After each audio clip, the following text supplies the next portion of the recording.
Hello, welcome back again guys. We were discussing about income from other sources और उसके अंदर आज हम जो मेनली हम डिस्कस करने वाले हैं इंटरेस्ट रेशियो। और इंटरेस्ट इनकम में कौन सी इनकम जो कंपनसेशन के ऊपर मिलती है, इनहेंस्ड कंपनसेशन। जब भी आपको कोई कंपनसेशन मिलता है, किसी भी चीज के लिए कंपनसेशन मिलता है, उसके ऊपर कई बार क्या होता है कंपनसेशन को अनाउंस कर देते हैं बट उसी टाइम पे दिया नहीं जाता, तो इसलिए क्या करते हैं उसके ऊपर इंटरेस्ट भी मिलता है अगर बाद में मिले तो इंटरेस्ट के साथ आपको कंपनसेशन मिलता है।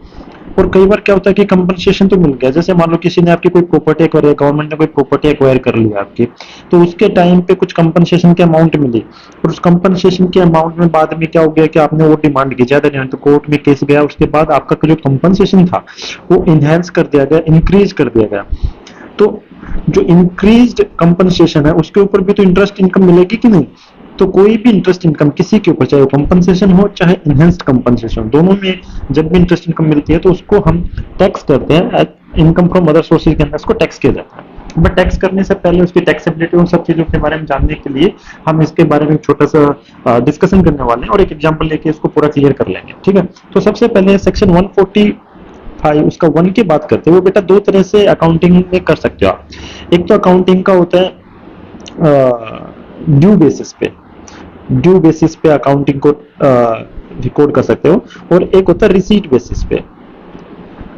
तो आपकी मर्जी है आपकी कौन सा भी बेसिस आप अपना अप्लाई कर सकते हो अपने अकाउंटिंग को रिकॉर्ड करने के लिए, ट्रांजेक्शन को रिकॉर्ड करने के लिए। बट एक बार आपने जो किया तो रेगुलरली आपको वही करना है। इसके बारे में सब आपको बेसिकली पूरा पता रहेगा और उसके बारे में पूरा डिटेल में हम नहीं जाएंगे। तो एक को बोलते हैं कैश।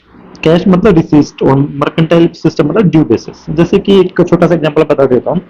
जैसे कि 30th हर लास्ट मंथ की लास्ट डे को, सॉरी हर मंथ की फर्स्ट डे को मान लो कि सैलरी आपके लास्ट डे को लेके करते हैं। हर मंथ के लास्ट डे को सैलरी आपके अकाउंट में क्रेडिट होती है, और लेकिन अकाउंट में क्रेडिट नहीं होती, ड्यू हो जाती है। तो आपकी मर्जी है कि उस मंथ में आप उस सैलरी को करें या फिर रिसीट मान लो मिलती है हमेशा फोर्थ को नेक्स्ट मंथ के, तो कौन सी डेट को आपने उसको अकाउंट करना है। तो दोनों को अकाउंट करने के अलग अलग तरीके होते हैं। आप इस डेट को भी कर सकते हैं, लास्ट डे ऑफ मंथ को भी, और या फिर फोर्थ को। तो सेक्शन 145 बोलता है कि पीजीबीपी की इनकम और इनकम फ्रॉम अदर सोर्सेज को कंप्यूट करना चाहिए या तो कैश के हिसाब से या फिर मर्केंटाइल सिस्टम के, या तो ड्यू बेसिस के हिसाब से या रिसीट बेसिस के हिसाब से। जो भी अकाउंटिंग रेगुलरली इम्प्लॉय करी जाती है उस सेक्शन के बारे में। ठीक है, चलो वो बात तो ठीक है, लेकिन हमारा इससे क्या लेना देना इंटरेस्ट इनकम से, उसके बारे में लेना देना है, वो भी हम पढ़ेंगे। उससे पहले हम देख लेते हैं।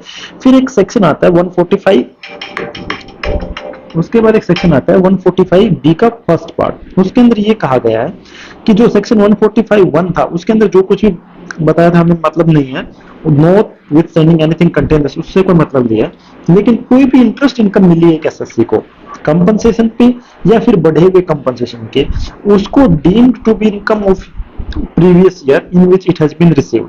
जिस साल में इनकम मिली है उस साल में ही आपको इनकम मान ली जाएगी, उसमें ड्यू बेसिस नहीं चलेगा, उसमें सिर्फ और सिर्फ रिसीट बेसिस चलेगा। मान लो कि आपने कौन सा मेथड ऑफ अकाउंटिंग, आपने मान लो कि कैश बेसिस अप्लाई किया तो ठीक है, कैश बेसिस के हिसाब से तो उसी साल में था जिस साल में आपको रिसीव किया, ठीक है। लेकिन मर्केंटाइल सिस्टम आपने अप्लाई किया तो उस केस में भी उसी साल के अंदर उस इनकम को मान लिया जाएगा, टैक्स किया जाएगा उसी साल के अंदर जिस साल में वो इनकम आपको रिसीव हुई है।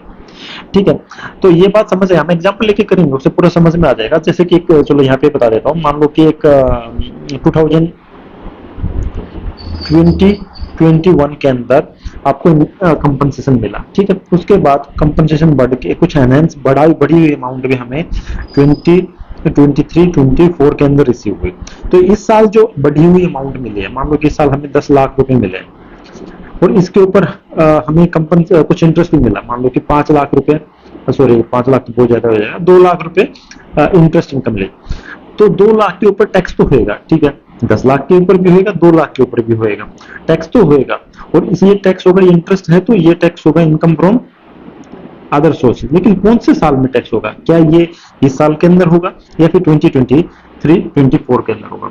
तो 23-24 के अंदर होगा, वो सेक्शन बताता है 145 बी का फर्स्ट पार्ट, कि जिस साल में इनकम रिसीव हुई है उसी साल के अंदर उसको टैक्स किया जाएगा, इंटरेस्ट को उसी साल में इनकम मानी जाएगी। फिर उसके बाद सेक्शन 56(2) और उसका 8 ये बताता है कि income by way of interest, interest की जो इनकम है रिसीव्ड ऑन कंपनसेशन या फिर इनहेंस कंपनसेशन, उसके ऊपर इंटरेस्ट मिला हो, जो कि इसके अंदर भी डिस्कस किया ऊपर वाले के अंदर, shall be assessed income from other sources in the year in which it is received. तो दोनों ही सेक्शन 45 बी और कौन सा सेक्शन, सेक्शन 56 का 2 का 8 पार्ट भी यही बताते हैं। तो ये चीज तो समझ में आ गई कि इंटरेस्ट को कब हमें टैक्सेशन करना है और कौन से इंटरेस्ट की बात कर रहे हैं। तो एक एग्जांपल लेके करेंगे तो पूरा आपको अच्छे से क्लियरली समझ में आ जाएगा। ठीक है बेटा, चलो एक एग्जांपल लेते हैं। मान लो कि मिस्टर ए है कोई, ये मिस्टर ए है, उसने एक प्रॉपर्टी, उसकी प्रॉपर्टी थी उसके पास, वो 2019 के अंदर 2019 के अंदर एक्वायर कर ली गई और जिसका एनहेंस्ड कंपनसेशन मिला, कितना कंपनसेशन मिला एनहेंस्ड, 9 लाख रुपए मिला। और इस 9 लाख के अंदर इस इतने रुपए मिले उसे, इस 9 लाख के अंदर, और कब मिले ये 9 लाख रुपए मिले, मान लो कि 15, 11, 22 कि 15 नवंबर 2022 को मिले। और प्रॉपर्टी एक्वायर कब हुई थी, 2019 में। और कितने लाख रुपए मिले, 9 लाख रुपए। और इसके अंदर बेटा 2,40,000 रुपए किसके मिले हैं, इंटरेस्ट के। ये टोटल अमाउंट मिली है, टोटल अमाउंट मिली है, जिसमें से ये उसकी इंटरेस्ट इनकम है। ठीक है, तो आप ये बताना इसकी टैक्सेबिलिटी के बारे में। तो देखा जाए अगर ये इंटरेस्ट है तो बाकी के कितने बच गए बेटा, 5,60,000, सॉरी 6,60,000 रुपए। ये 6,60,000 रुपए उसका एनहेंस कंपनसेशन है। ठीक है, और उसके ऊपर इंटरेस्ट अमाउंट कितनी है, तो टोटल कितना हो गया बेटा, 9 लाख रुपए मिले। ये बात हमें समझ में आ गई। 2019 में प्रॉपर्टी एक्वायर हुई थी, फिर से बता देता हूँ, और enhance compensation with interest amount मिला है 15 नवंबर 2022 को। अब हमें बताना है इसके अंदर कैसे टैक्सेशन होगा।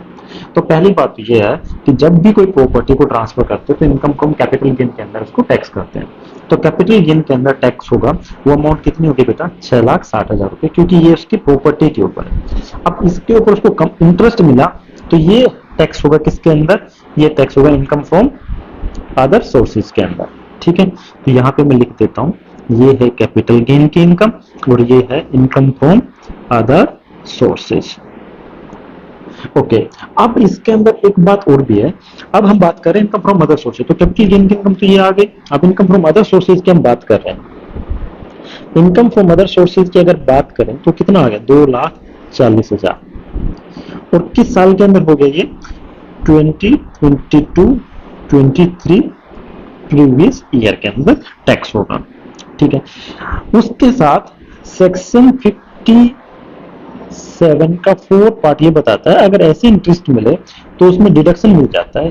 और कितना डिडक्शन मिलता है, 50% का, 50% of interest income, interest income का 50% डिडक्शन मिल जाएगा।